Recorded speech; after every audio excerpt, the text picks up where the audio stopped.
Hey everyone, welcome to the Call to Create podcast. We're so glad you're here with us today. And we're really excited to introduce Vanessa Thurgood to the show. Welcome, Vanessa. Thank you. I'm excited to be here. Yeah, well, thanks for coming on and sharing some of your talents with us today.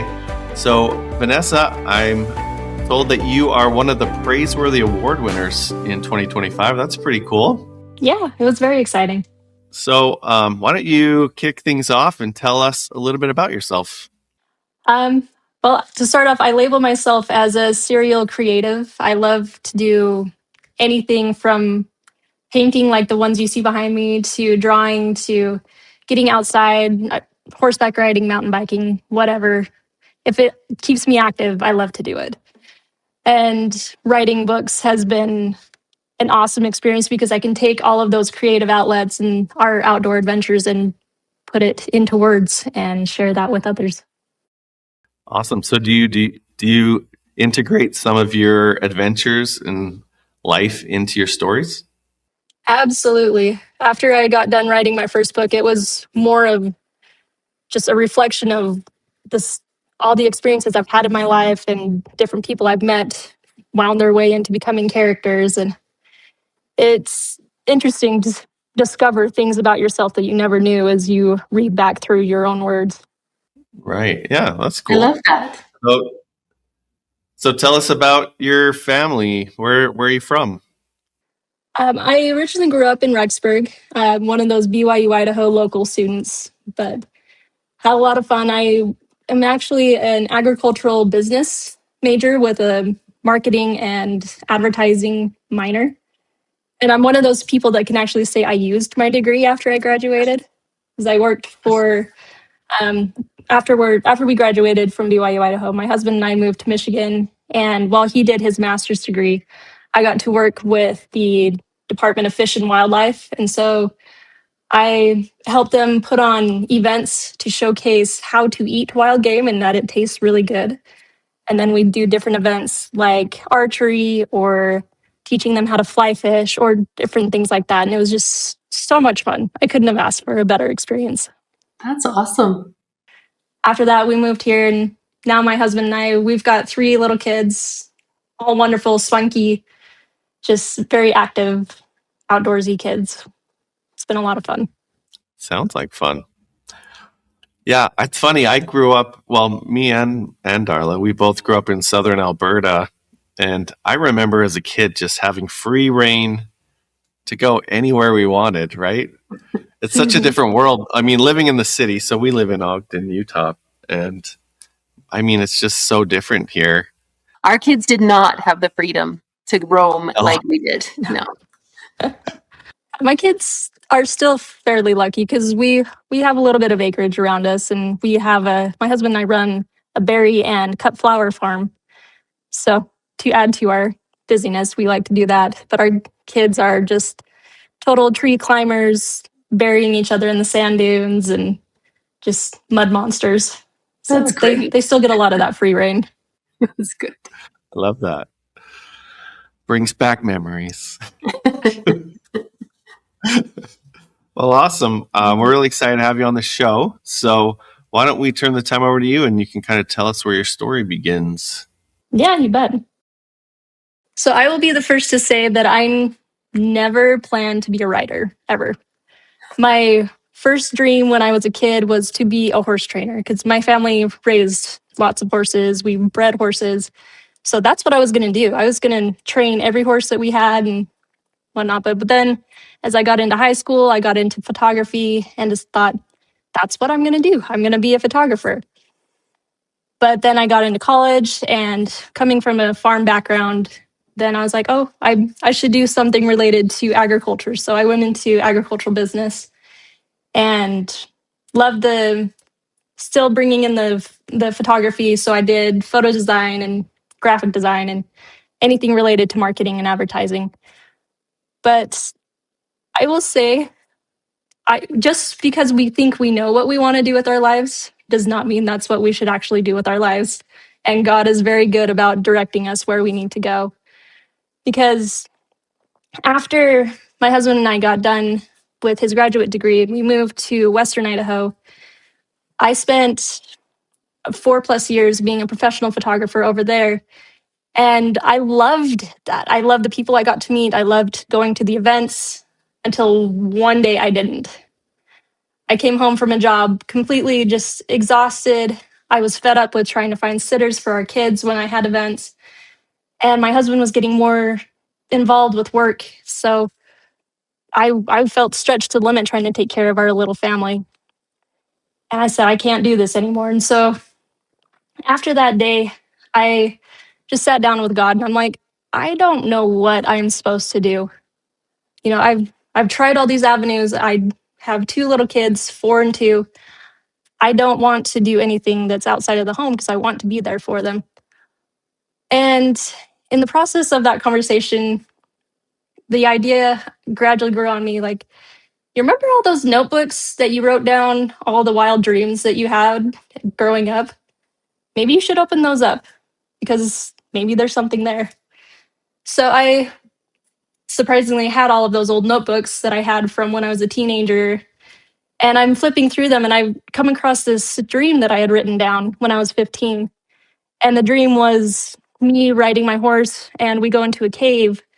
And inside the cave, we find this vast lake that was just crystal clear water. And there's little glowworms hanging from the ceiling. And as we're walking through the cave, I see something shining in the water. So I ride my horse out into the water and I see this white medallion just hanging out on the bottom of this lake. It was only like 4 feet deep. So I jump down off my horse and go to investigate. And the moment my feet touch the bottom of the water, the pond there, the water just exploded outward and I was able to reach down and grab that medallion. But the moment my hands touch that medallion, I wake up. I'm like, what? I got to know the rest of the story here. I need to know what happens after I touch that medallion. And as I continued to think about what that medallion was and maybe powers it had or why the water did what it did, it slowly evolved into this story idea. And God was just like, maybe now is a good time to write it down. So the last photo job I had, I decided to buy an iPad and a keyboard so that I could start working on writing down that story. And my husband was getting ready to leave on a trip to Germany. And as he is doing that, he's like, hey, why don't you come with me on this trip? It'll give you some time to get, relaxed and settled out from all the wildness from your photography jobs and just take a vacation. Take your tablet, start writing on that story. Just do something to bring a little more peace back into your life. So I did. And I have to say, I don't know what it was about that sleepy little fishing village, but walking on the shores of the Baltic Sea, having that experience and kind of just being in a place where magic felt alive. It's just like, I have to keep writing this story. So, long story short, after that moment, I finished the story. It was awful, but I finished the story and found some editors who were very willing to teach me how to write because that wasn't what I went to school for. I went to school for design and business. So I found these editors, they helped me along, and it turned into something incredible. Like I had mentioned, I poured my whole story, my whole life story into this book without realizing it, putting my characters through these scenarios. And it was eye-opening. I got to see parts of myself that I didn't know were there or that needed to be taken care of, which was a little scary at times, but also very enlightening. But as I finished that book and started moving into my second book, I was hit with a severe case of imposter syndrome. I'm just like, what am I doing? This is turning into a business. I didn't want to start a book business. I just wanted to write a book and put it out there. But as you find out, writing a book comes with becoming an entrepreneur and making it work if you actually want to do it as more than just a hobby. Mm-hmm. And I'm sitting there and I'm like, I don't know if I want to keep doing this. Maybe I just needed to get that first story out of my system. And maybe now's the time to go back to photography. This is just feeling too hard. So I sit down with God again and I'm just like, this is too much. I think we need to change course here. And I had recently had a conversation with a friend where she told me that she had started writing down questions in her journal and then praying about them and then writing a big letter A and waiting for the answer. So I was like, okay, this is a pretty big thing. So I'll write down my question and then I'll pray about it and then write down the thoughts and impressions I get. As I did that, I prayed, waited and waited and waited. And I'm just like, hello, God, are you there? I just asked you a really big question that I need help on. And God is so patient with me. He lets me get out my rants and waits until I'm truly done speaking. And then the answer just poured out. My hand was moving almost without my conscious thought. And when I looked down at what I wrote, he told me, you will be an instrument in my hands. And at first I'm just like, what do you mean by that? That didn't answer my question. That didn't tell me if I was supposed to keep writing or if I needed to do a career change or just quit working altogether. What does this mean? So we sat and chatted a little bit longer. And by the end of that, I was able to understand that through my writing is how I'm going to be an instrument in his hand. And I sat back and thought about that for a long moment. I was afraid to pursue this path, afraid of everything that would come along with being a writer, as a full-time writer. But because I had written down my question and followed it up by writing down that answer, I had concrete proof that God was wanting me to follow this path. So I said, okay, as long as I've got God on my side, I can do it. If God's with us, who can be against us? So from that day forward, anytime I got bogged down or things felt too tough, I would go to that dog-eared page in my journal and reread my question and reread that answer. And I have never felt like God has not been with me, especially with the last book I've been writing. It's probably been the hardest book I have written. And every day I would start with the prayers, say, I'm not sure how this chapter is supposed to go today. Please guide me. And the book was completely out of my hands. It came because God helped me to finish writing those pages. So how many books have you written so far? I have 6 novels and 2 short stories out now. Well, the 6th one is coming out still, but yeah. Okay. That's amazing. I love that. I love that story too, that God is right there with us and, inspired. I love that. Mm-hmm. It's honestly been the biggest reason why I have been able to continue and to be able to put out all the books that I have. But the reason I have found that I keep writing isn't necessarily just to keep putting more books out or to build my business and build the other aspects I have going with it. But the moment that it showed me that God truly had me on the right path was the day I got a letter from one of my readers. Never met her. She lives in the Midwest somewhere. But she wrote to me and told me how, because of my books, she was able to get through a really tough time in her life when a tornado came through her town and just tore things to pieces, tore her house apart. And she was just dealing with a lot of trauma and stress from that. But my books survived the devastation from the storm, and that's what she had, and that's what she kept reading. And because of the main character in that book and the things that she goes through, this girl decided, if she can do that, then I can handle what I'm going through right now. And it's so cool because I write about epic fantasy and mythical worlds and just things that aren't real. But because of the connection that storytelling creates between the writer, the reader, or the listener, you feel like you are truly going through the experience with that character. And because of that shared experience, it tells your mind, yes, you can do these things. And that's so cool. And I think that's one reason why I have really resonated with the Book of Mormon, because there is such a strong narrative there.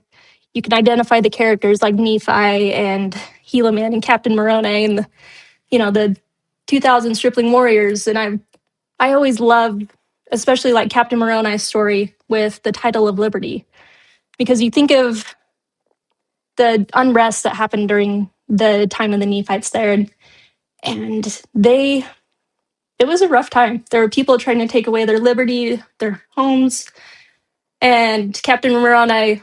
I would have loved to have met this man because he just sounds like the most bold and courageous person ever.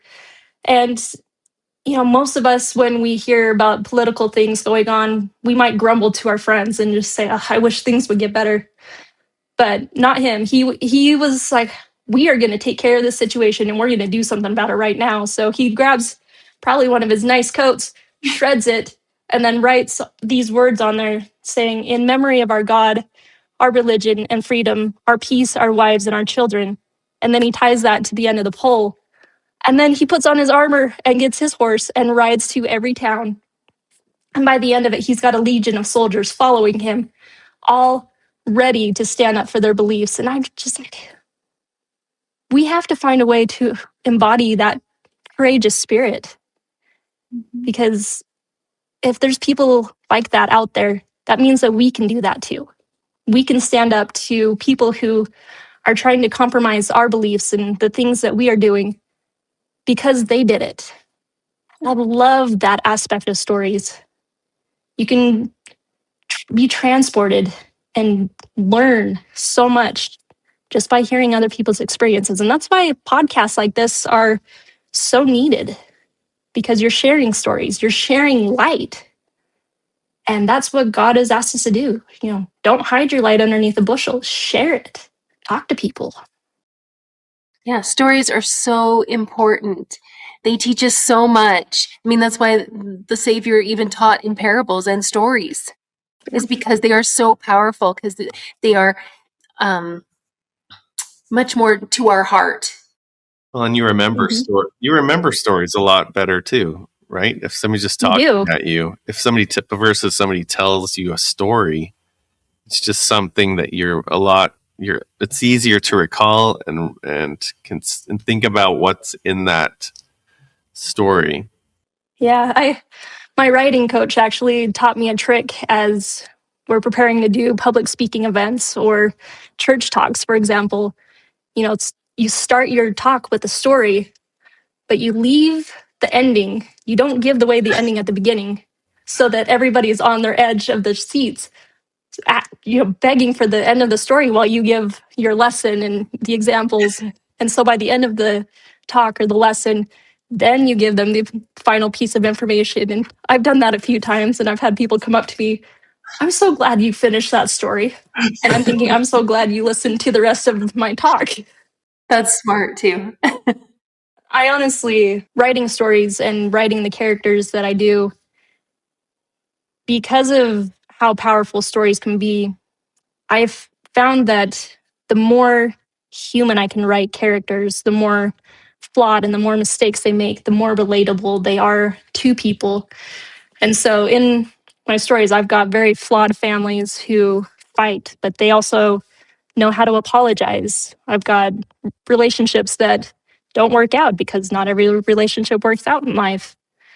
But you learn how to deal with it and move on and learn from it because of the stories that you are able to read. I love that. That is so true. That speaks here. Tell us like the journey of writing the different books and from where you started to where you are now. So it's interesting that my very first iteration of my story, actually became my 4th book in my series, and the series has 5 books in it. Okay. But once I wrote that, I realized there's a whole big backstory here that we need to go into and figure out what happened. So I'm an ultra planner. I use giant sticky notes to get all my ideas out when I'm working on books. And as I go through that, I pick out all the main ideas, put them into logical order, and then I'll write out a big outline for each of the books. And after I get done with that, then I really find that writing becomes much easier because I already know what I'm aiming for, which is part of the reason why I was struggling so much with book 5 because the ending kept shifting. So it was hard to write the rest of the story without knowing where I was going. But dealing with the imposter syndrome that came along with it, it was tough because you get to know other authors in the industry. You get to see all their successes. And of course, that's what they put out online. You see, hey, my book just sold 500 copies in one day. It's fantastic. And you're looking there at your stack of 10 books thinking, I haven't sold a single one this week. So part of the imposter syndrome comes from comparison. And I can't remember exactly if it was an apostle or someone else, but someone had mentioned that comparison is the thief of joy. Yeah. And I believe it was Elder Holland who stated this, but he's like, even with the best makeup kit in the world, you could never compete if you tried to match yourself up to the world standards. It's just not possible. So it's better to accept where you're at and then move on because that comparison will always drag you down. And that's where the imposter syndrome really set in hard for me because I was comparing my journey that no one else has been going on with someone else who is either further along in their career or they have better connections than I do. And we're not on the same journey at all. Their reasons for writing are not my reasons. I have been specifically told that I am writing to be an instrument in God's hand. And being part of things like this podcast is part of being an instrument in his hands. I am able to bring his light to others because of it. And that's what I have to keep in mind. Because even after 6 books, 2 short stories, and 20 more books that I want to write, you still feel that imposter syndrome, even when you're successful. I read a lot of self-help books, and they talk about this perfectionism that high achievers have. And because of that, they always set the bar higher and higher and higher, even though they meet those metrics. They never feel like they have arrived because their goal and their destination has always moved. Yeah.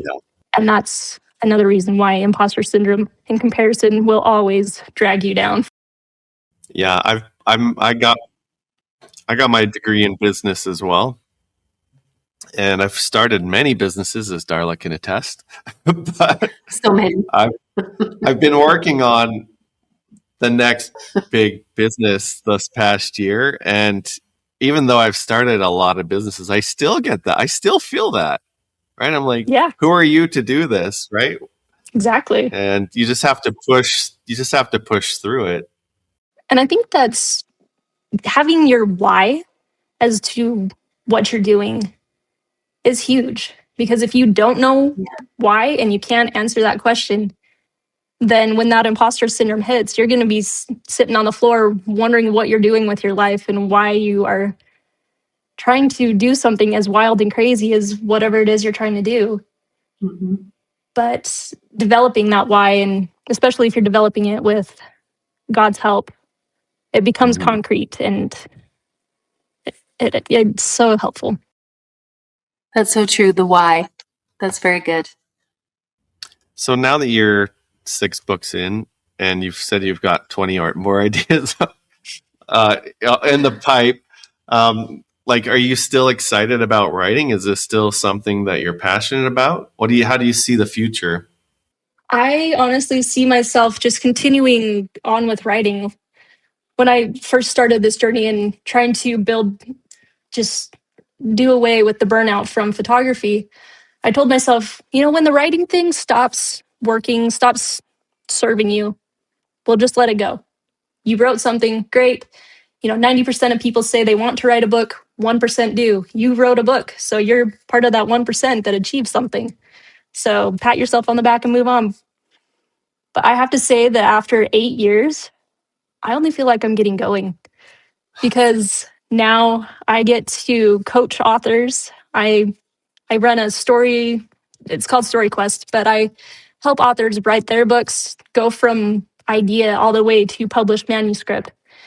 And it's so fun for me because I love geeking out over word structure and characters and world building and finding people who are just as into that as I am. It's like going to the extreme Comic-Con festival. Everybody's dressed up. We're so excited we're here. And I have honestly been able to meet so many incredible authors, so many other people in the creative space that they've taught me so much. I've got one friend who just lives down the road from me, but she is an artist.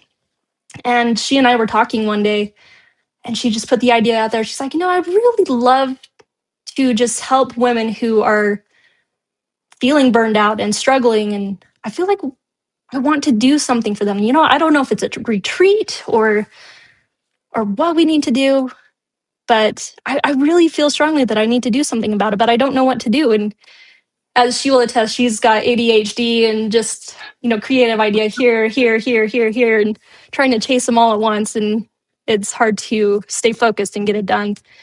And me being the ultra planner that I am, I was like, yeah, that sounds good.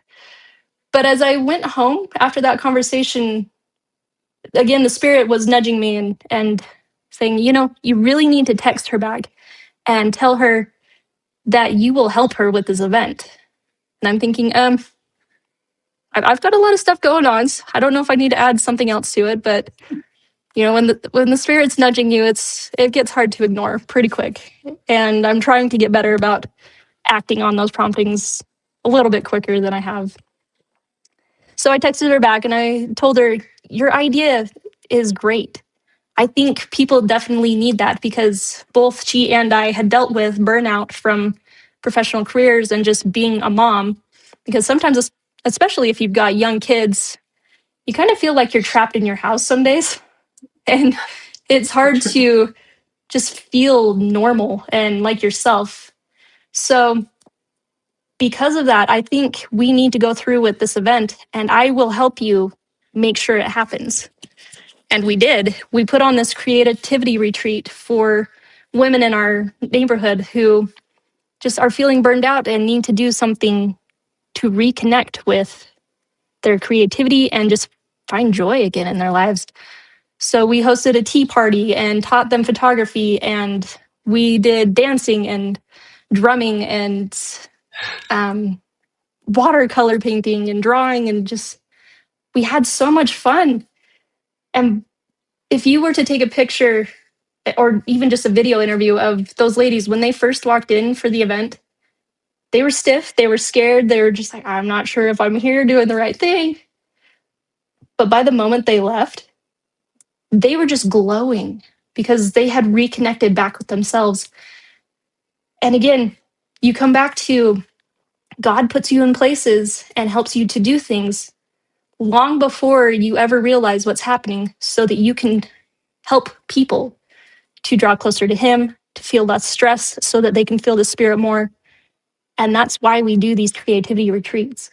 And we've got another one coming up, and I am just tickled pink thinking that we can help women find that joy and that spark again. I love that. That's so fun. I would love to do all of those things. You talk about all of them. I'm like, that would be so much fun to get together with a bunch of women and just be creative. I think that's awesome. It has honestly surprised me with how excited it makes all of us, because I always loved art, but because of the friendships I've made through that event and other connections, I have done more painting and drawing than I have ever done in my life. And even if you're busy, you can totally have time to do those types of things. And by doing that, it chemically releases endorphins. It makes it so that you feel happier because you are doing something tactile and you're using colors, and the colors just help your mind settle down and relax. And it's incredible. I could geek out on the science of it all day, but Yes, my mother always said she had to do something creative every single day in order to just be, sane and normal. And yeah, she loved that kind of thing. yeah. I wish it was more like You gotta go to one of these retreats, Darla. Yes, we would love to have you. So isn't that kind of cool how it started out with this desire to write, and then now it's going into these events. I mean, you would never do the events if you wouldn't have done the writing, right? No, I never. And even just where we landed as far as my husband's job, we moved from Western Idaho to Eastern Idaho, and the job that brought us here isn't the job he has anymore, but we have found that we wound up in the perfect community for who we are. We've connected with people better here than we ever have before. And if I hadn't moved here, I would have never met those ladies who got me into art and into helping me with these retreats. They are honestly some of my biggest supporters in my writing career. And it's so wonderful because we support each other in everything that we're doing. And that's not friendships. If I hadn't moved here, I wouldn't have had those friendships. Oh, I love that. That's so awesome. I agree. There's places I've lived that I have just connected with there's someone that I've connected with that I just lifelong friendship, So if you had some advice for someone that's, trying to become creative or write or do art or some type of I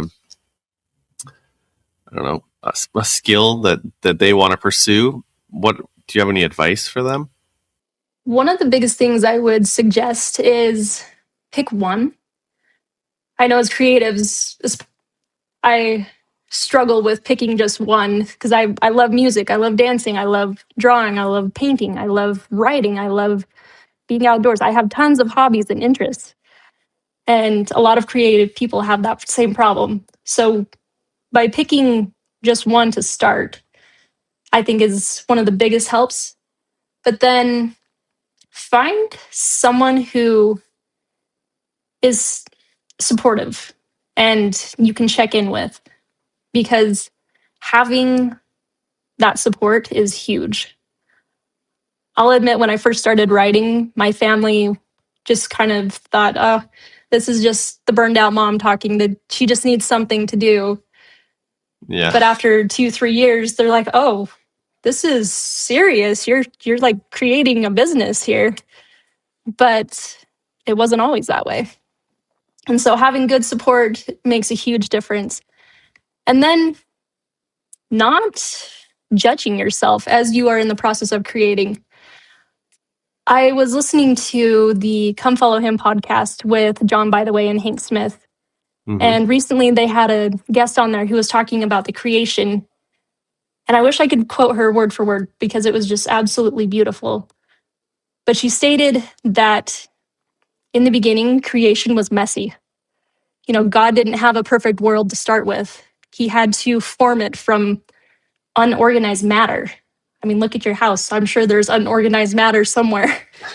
So you take this unorganized matter and you form it into something. You don't know what it is yet, but you're forming it into something.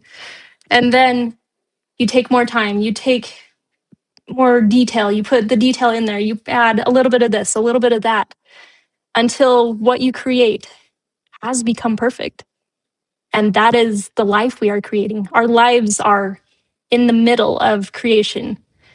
Nobody's perfect. Creation is not perfect. Perfection comes at the end.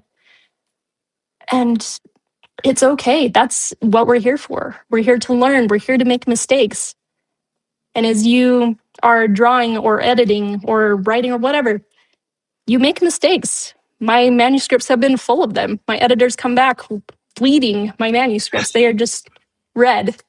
And that's okay because I'm learning. And each time I get that back, I'm better. And I don't make a lot of those same mistakes the second time.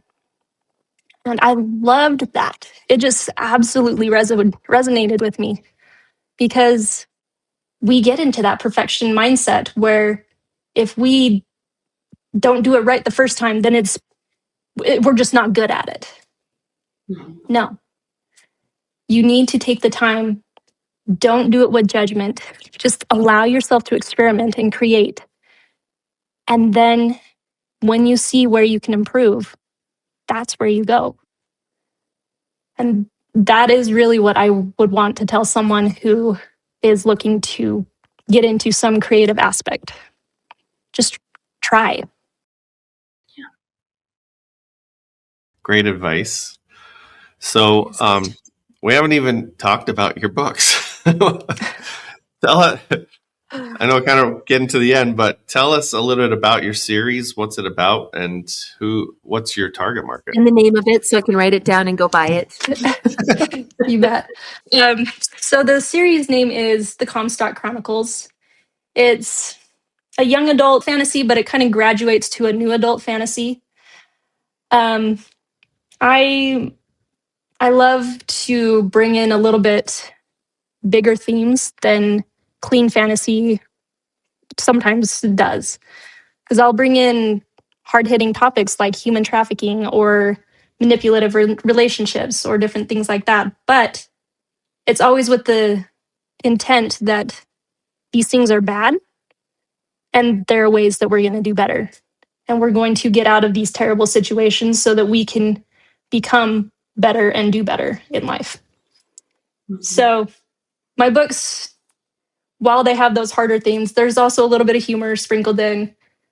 And we've got obviously the magic. It's epic fantasy. So we've got big quests, we've got dragons, shapeshifters, and we've got 4 elemental guardians, earth, sky, water, and then fire. And earth and fire don't get along at all. And that's where a lot of the tension in the stories comes from. But I loved focusing on each of the elements as I go through the series. The Earth Spark obviously is about Earth, and then we go into sky magic with the Raider's Curse. And then in book 3, we take a little bit of a time jump. We jump back in time, learn a few things about some of the characters, and the main character gets to discover a whole lot more about herself and what she is willing and not willing to do. And then we jump back to the normal time. We've got water magic with the Siren's Call. And the final book in the series, which is The Phoenix and the Wolf, we are into our final battle and we've got fire magic all over. It makes it fun. That is fun. It's fun. Now, can you buy it just like on Amazon or? I've got it on Amazon. It's available on my website, vanessathurgood.com. The ebooks are available wherever you can buy ebooks. Awesome. And soon I'll have print on demand from my website as well. So they'll get out a little bit quicker. Cool. Awesome. And then what about your events? Do you advertise that, or is that a local type deal? They've mostly been local. We've had a couple people from Utah come, but it's generally been local. But we would open it up to anybody. Our space is pretty limited, especially with how in-depth we go into some of the different topics. This next event we're doing, it's going to be in the first part of September. We don't have a specific date yet, but we'll be doing photography. We'll have a bohemian tea party this time, so very free-spirited, and we'll make flower crowns, do charcuterie boards, some watercolor painting, and vision boarding. So it'll be a lot of fun. Sounds like you guys will have a blast. We usually do. There's usually a dance party at the end. I love that. That's fun. Well, awesome. So this has been super fun. Vanessa, thanks for coming on. As we kind of wrap things up, do you have any final thoughts you'd like to share? Really, I would like to just end with in my series and in my writing career, I have come up with this phrase, and it's come out in my books as well, that light does more than when it's shared. And that has been a big theme throughout the books. So if you have a gift, if you have a talent, you should share it. And I feel I don't know if you've ever read the talk by Elder James E. Faust, but he talks about the light in your eyes and how you don't even have to state that you are a follower of Christ. You can just see it in someone's eyes because they're full of light. And that's what I want to bring to the world with my books and with our events and my story coaching. I want to bring light to others, and everyone has that ability to do it as well. Whatever it is you want to pursue, if you feel pushed to do it with God, then He will see you through it. He will help you to share His light with others through those things that you do that you don't even realize are bringing His message and helping His children. And I love that aspect. Yeah, I agree with you. That's why the podcast is called Latter-day Lights. So we can share light. Now I'm looking at my eyes in the podcast to make sure I have the light in my eyes. It's there. It's there. I need better lighting so that you can see it. Well, thanks, Vanessa. This has been super fun. And thanks, everyone, for tuning in today to hear Vanessa's story. If you would like to know more about Vanessa or follow her, go to vanessathurgood.com. Is that right? Yep. Awesome. You can also find me on Instagram, Facebook, and soon there will be writing tutorials on YouTube. Awesome. Well, we wish you the best in your future endeavors and your next 20 books. And thanks again, everyone, for tuning in. And we'll talk to you next time with another episode. Till then, take care. Bye-bye.